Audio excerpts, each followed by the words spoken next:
ஆண்டவராகிய இயேசு கிறிஸ்துவின் நாமத்தில் காலை வாழ்த்துக்கள். இன்றைய மன்னா: ஜாதிகள் கொந்தளித்தது, ராஜ்யங்கள் தத்தளித்தது, அவர் தமது சத்தத்தை முழங்க பண்ணினார், பூமி உருகி போயிற்று.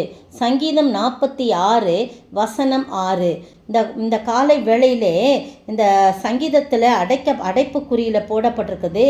அலாமோத்தில் வாசிக்க கோராகின் புத்திரருள்ள ராக தலைவனுக்கு ஒப்புவிக்கப்பட்ட சங்கீதம் என்று சொல்லப்பட்டிருக்குது.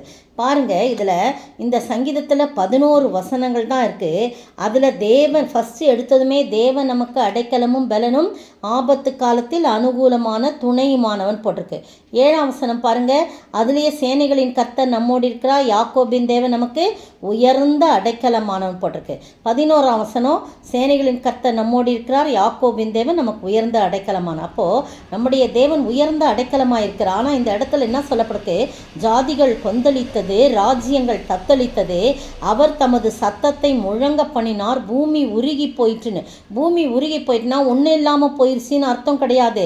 அந்த பூமியில் உள்ள ஜனங்கள் எல்லாம் ஆண்டவருடைய சத்தத்தினாலே அவர்கள் அப்படியே பிரமித்து நிற்கிறாங்களாம், ஸ்தம்பித்து நிற்கிறாங்களாம். என்ன அப்படின்னா 8ஆம் வசனம் பாருங்க, பூமியிலே பாழ்கடிப்புகளை நடப்பிக்கிற கர்த்தருடைய செய்கைகளை வந்து பாருங்கள், அவர் பூமியின் கடைமுனை மட்டும் யுத்தங்களை ஓய பண்ணுகிறார். பூமியில் கர்த்தர் நடப்பிக்கிற காரியங்கள்லாம் நீங்கள் பாருங்க, வந்து செய்கைகளை வந்து பாருங்க, கர்த்தருடைய செய்கைகளை. பூமி உருகி ஜனங்கள்லாம் ஸ்தம்பித்து அப்படியே நிற்கிறாங்க. என்னன்னா, பூமியின் கடைமுனை மட்டும் யுத்தங்களை எல்லாம் ஓய பண்ணுறாங்க. தம்முடைய சத்தத்தை முழங்க பண்ணி பூமியில் உள்ள எல்லா யுத்தங்களையும் கடைசி வரைக்கும் உள்ள யுத்தங்களை ஓய பண்ணுகிறார். வில்லை ஒடித்து ஈட்டியை முறிக்கிறார், ரதங்களை நெருப்பினால் சுட்டரிக்கிறார். எல்லாம் செய்கிறார். அதுதான் அவருடைய சத்தத்தினாலே இவ்வளவு காரியமும் நடக்கிறது. பிரியமானவர்களே பாருங்க, 2ஆம் வசனம், பூமி நிலை மாறினாலும் மலைகள் நடு சமுத்திரத்தில் சாய்ந்து போனாலும் அதில் ஜலங்கள் கொந்தளித்து பொங்கி அதன் பெருக்கினால் பர்வதங்கள் அதிர்ந்தாலும் நாம் பயப்படும். காரணம் என்ன? அங்கே ஒரு ஜீவ நதி இருக்கிறது. ஜீவ நதியாகிய கர்த்தர் இருக்கிறார். அவர் தமது பரிசுத்த ஸ்தலத்தை சந்தோஷமாய் அங்கே ஸ்தாபிக்கிறார். அவர் நம்மோடு இருக்கிறார். நமக்கு அவர் உயர்ந்த அடைக்கலமாயிருக்கிறார். பாருங்க, 10ஆம் வசனத்தில், நீங்கள் அமர்ந்திருந்து நானே தேவன் என்று அறிந்து கொள்ளுங்கள், ஜாதிகளுக்குள்ளே உயர்ந்திருப்பேன், பூமியிலே உயர்ந்திருப்பேன். இதுதாங்க கர்த்தருடைய சத்தம்.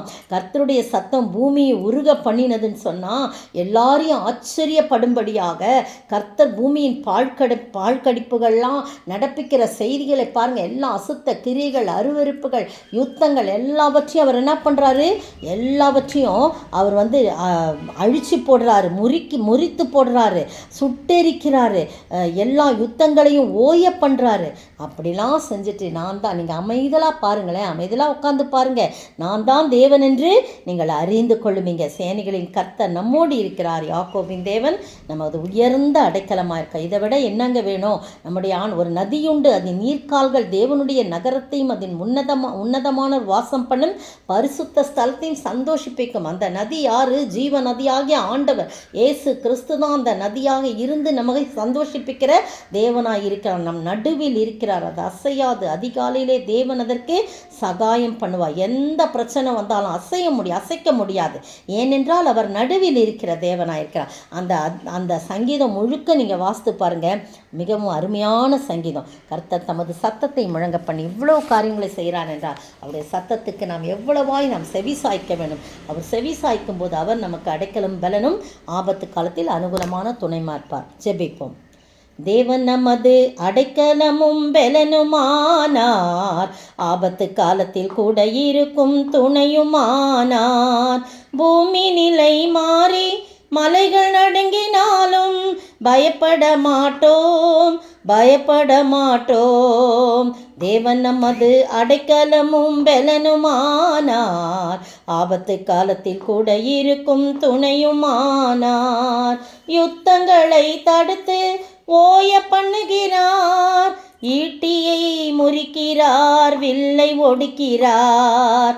தேவன் நமது அடைக்கலமும் பலனுமானார், ஆபத்து காலத்தில் கூட இருக்கும் துணையுமானார். அமர்ந்திருந்து அவரே தேவன் என்று அறிவோம், உயர்ந்தவர் பெரியவர் உலகை ஆள்பவர். சேனைகளின் கர்த்தர் நம்மோடு இருக்கிறார். யாக்கோபின் தேவனம் உயர்ந்த அடைக்கலம். ஆமாண்டவரே, ஸ்தோத்திரிக்கிறோம் தகப்பனே. நீர் எத்தனை நல்லவர், எங்களுக்கு அடைக்கலம் பலனும் ஆபத்து காலத்தில் துணையுமானவர். நாங்கள் அமர்ந்திருந்து நீரே தேவன் என்று அறிந்து கொள்ளும்படியாக உடைய சத்தத்தை நீர் உயர்த்தி ஆண்டவரே, யுத்தங்களை ஓய பண்ணி ஈட்டியை முறித்து வில்லை பிடித்து எங்களை சந்தோஷிப்பிக்கிற தேவனாயிருக்கிறீர். அப்படிப்பட்ட ஆசீர்வாதத்தை நாங்கள் பெற்று வாழ நீர் கிருபை செய்ய வேண்டும் என்று கர்த்தரும் மீட்பெரும் ராஜாவுமாய் இயேசு கிறிஸ்துவின் விலையேற பெற்ற நாமத்தில் ஜெபிக்கிறேன் பிதாவே, ஆமேன். நேற்றைய பதில், வெட்டுக்கிளிகளின் உருவம் யுத்தத்திற்கு ஆயத்தம் பண்ணப்பட்ட குதிரைகளுக்கு ஒப்பாயிருந்தது. வெளிப்படுத்தல் 9 வசனம் 7 முன்பகுதி. இன்றைய கேள்வி, பாதாளத்தின் தூதனுக்கு 2 பாஷைகளிலே என்ன பெயர் கொடுக்கப்பட்டுள்ளது? பாதாளத்தின் தூதனுக்கு 2 பாஷைகளில் என்ன பெயர் கொடுக்கப்பட்டுள்ளது?